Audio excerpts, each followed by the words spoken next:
हम ट्रांसपेरेंसी की बात करते हैं तो विपक्ष कहता है कि ईडी, सीबीआई, आईटी सारे के सारे इदारे जो हैं, इलेक्शन कमीशन को भी जोड़ते हैं वो, कि सारे इदारों पर बीजेपी हावी है और लेवल प्लेइंग फील्ड है ही नहीं।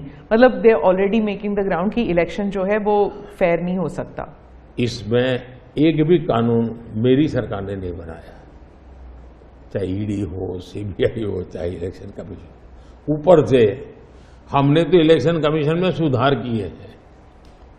आज इलेक्शन कमीशन बनता है तो ऑपोजिशन भी उसमें होता है। पहले तो प्रधानमंत्री एक फाइल पे साइन करके इलेक्शन कमीशन बना देता था, और जो उनके परिवार के साथ निकट जुड़े थे ऐसे ऐसे लोग इलेक्शन कमिश्नर बने थे। ऐसे लोग इलेक्शन कमिश्नर बने थे जो वहां से निकलने के बाद राज्यसभा के मेंबर बने, उनकी सरकार के मिनिस्टर बने। ऐसे इलेक्शन कमिश्नर बने थे जो कांग्रेस के बाद में कैंडिडेट बने, और इसलिए हम उस लेवल पे प्ले नहीं कर सकते। तो हमारा लेवल प्ले फील्ड हो ही नहीं सकता, हम ऐसे बन ही नहीं सकते। हम अच्छे रास्ते पर जाना चाहते हैं, हम उस रास्ते पर जाना नहीं चाहते। दूसरी बात है, आखिर ईडी सीबीआई कैसे बनी? ईडी वगैरह का आप देखेंगे या इलेक्शन कमीशन का अपने एक कहावत है, नाच न जाने आंगन टेढ़ा। और इसलिए कभी ईवीएम का बहाना निकालेंगे, कभी मूलतः पराजय के लिए वो कुछ रीजनिंग अभी से सेट करने में लगे हैं ताकि पराजय उनके खाते में न चढ़ जाए।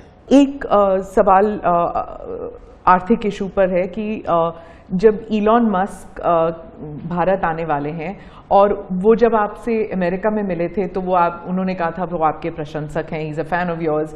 क्या हम भारत में टेस्ला कार, स्टारलिंक ये सब देखेंगे? और इससे जुड़ा एक सवाल था कि क्या जब ऐसे कंपनीज भारत में आएंगे तो क्या नौकरियां बढ़ेंगी? क्योंकि बहुत से लोग चाहते हैं कि, और थोड़ा भय भी है कि जब ये इंटरनेशनल कंपनीज भारत आएंगी तो क्या भारत में नौकरियां होंगी, नहीं होंगी? इन दोनों पर पूछना चाहती हूं मैं। देखिए, पहली बात है, एलन मस्क मोदी के प्रशंसक है, वो अपनी जगह पे है। मूलतः वो भारत के प्रशंसक है, और मैं अभी उनको मिला ऐसा नहीं। मैं 2015 में उनकी फैक्ट्री देखने गया था, वो कहीं बाहर थे, तो स्पेशली अपने सारे कार्यक्रम कैंसिल करके वो वापस आए। मुझे सब चीज़ें खुद ने अपनी फैक्ट्री में दिखाई, और उनका विजन क्या है वो मैं उनसे समझा। मैं अभी गया तो दोबारा भी उनसे मिला था, और अभी वो भारत आने वाले भी हैं।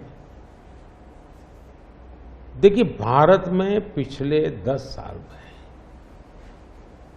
दुनिया भर से हर क्षेत्र में पूंजी निवेश हो रहा है। अब हमारा ईवी मार्केट, इलेक्ट्रिक व्हीकल का मार्केट कितना बड़ा बना है, आपको जानकर के हैरानी होगी कि कितना बदलाव आया है, लोग पकड़ नहीं पाते। 2014-15 में हमारे देश में 2000 इलेक्ट्रिक व्हीकल थे, 2000 बिके थे। 14-15 में 2000 इलेक्ट्रिक व्हीकल बिके थे। 2023-24 में 12 लाख इलेक्ट्रिक व्हीकल बिके हैं। कहा 2000 और कहा 12 लाख। इसका मतलब इतना बड़ा चार्जिंग स्टेशन का नेटवर्क बना है, पर्यावरण को बहुत बड़ी मदद मिली है। यानी एक प्रकार से, और उसको लेकर के हमने आपको एक पॉलिसी का रूप दिया है। हमने दुनिया को कहा कि भाई भारत बहुत तेजी से ईवी पे जा रहा है, मैन्युफैक्चरिंग करना चाहते वो आना चाहे आइए। इतना ही नहीं, मैं चाहता हूं हिंदुस्तान में निवेश आना चाहिए, क्योंकि भारत में वो चीजें जिसमें भले पैसा किसी का भी लगा हो, पसीना मेरे देश का लगना चाहिए, उसके अंदर सुगंध मेरे देश की मिट्टी की आनी चाहिए, ताकि मेरे देश के नौजवानों को रोजगार मिले। और मैं उसके लिए, अब देखिए, गूगल उसका बड़ा काम यहाँ कर रहा है, सैमसंग यहाँ पर आया, एप्पल बहुत बड़ी मात्रा में यहाँ पर आया। हमारे यहाँ बड़ोदरा के अंदर एयरक्राफ्ट मैन्युफैक्चरिंग के लिए काम शुरू हुआ। सेमीकंडक्टर के लिए अभी तो ताइवान के एक लीडर का बड़ा अच्छा बयान भी आया।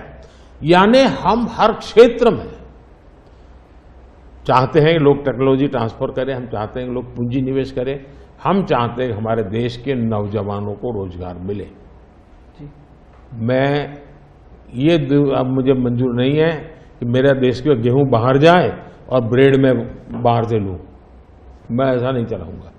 जो भी करूंगा मेरे देश में करूंगा, मेरे देश के नौजवानों के लिए करूंगा, और मैं इसके लिए नीतियां भी बनाता हूं, हिम्मत के साथ बनाता हूं, और लोग आ भी रहे हैं, भरोसा कर रहे हैं।